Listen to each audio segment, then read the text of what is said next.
My business, like many other small businesses, runs on Excel. I have an Excel file where I track the training I've delivered, the training I'm booked to deliver, as well as non-training jobs that I get hired to do. And one of the tabs includes a month-by-month summary of income generated. In this video, I'm going to show you how I built that part. What I'm aiming for is to have the month names in column H, the years in column I, and the income for each month in column J.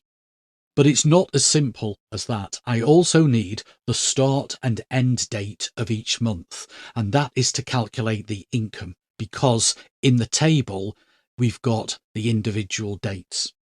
Now, there are multiple ways to do this. The method that I'm going to use is a little bit more manual than other methods, but what you lose in automation, you gain in simplicity. So in F2, I'm going to type April 2026 because that is my starting month. Press enter, and despite the fact I typed April 2026, it's displayed that in a default format. But not only has it done that, it's actually put the 1st of April 2026 as the actual date in that cell. So in the absence of typing a day, it defaults to the 1st. I'll then copy that down, and I want to copy it down to March. There we go. And then I want to format those cells as day, month, year, just so that we can see the actual date. So I'll go up to the drop down in the number section, more number formats, custom format, and change it to DD-3Ms-4Ys. And also align it to the left so it lines up with the heading. And in column G, to get the last date of the month, I'm going to use a function EOMONTH. So EOMONTH, you specify the start date, which in this case is what's in column F, then a comma, and for the second argument, I'm going to use 0. And what that does is it tells it to generate the date that is the last date of the month in column F, in F2. Close the brackets and enter. You can change the second argument. If I put a 1 in, then it would return the last date of May 2026, because that is 1 month on from April. But if you want to get the last date of the month that's in the cell, which I do, the second argument is a 0. It displays it as a serial number. We'll fix that in a minute. I'll just copy the formula down.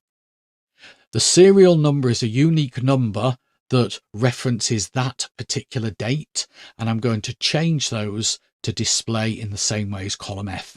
And the simplest way to do that, select one of the dates in column F, click the Format Painter, and then paint over the dates in column G. There we go. So we now have the last day of each month. We only need those, as I said, to actually calculate the income. So ultimately, those columns F and G I will hide. But I do want to display the month name and the year for each row. So to get the month, I'll go to H2 and I'll use the text function. In this case, I want to take the date either from column F or column G and just display the month part. So I'm using equals text, open brackets, F2, or I could have used G2, comma, and then in double quotes, 4Ms, which tells it to display the date that's in F2 in month format. Like that, and copy that down, and do a similar thing for the year. So equals text, open brackets, select F2, or I could have selected G2, comma, and in double quotes, 4Ys, which is a code that means display the year. And copy that down. So I now have what I want, which is all the months and the years. And as I said, the only reason I've generated the start date and the end date is to calculate the income. So this is the formula that I've used to calculate the income. I've used SUMIFS. So what I'm saying is add up the numbers in the fee column of the table called training. And the table called training is columns A, B, and C. So add up the numbers in the fee column of that table, but only if the date is greater than or equal to what's in F2 and the date is less than or equal to what's in G2. And that's why I needed the individual dates. So in other words, add up the numbers from column C where the date is between the 1st of April and the 30th of April. If I enter that, I get 7,500. If I then copy that down, I get the income for the other months. And then as I add more rows of data to this table, the table will grow and it will automatically update the income.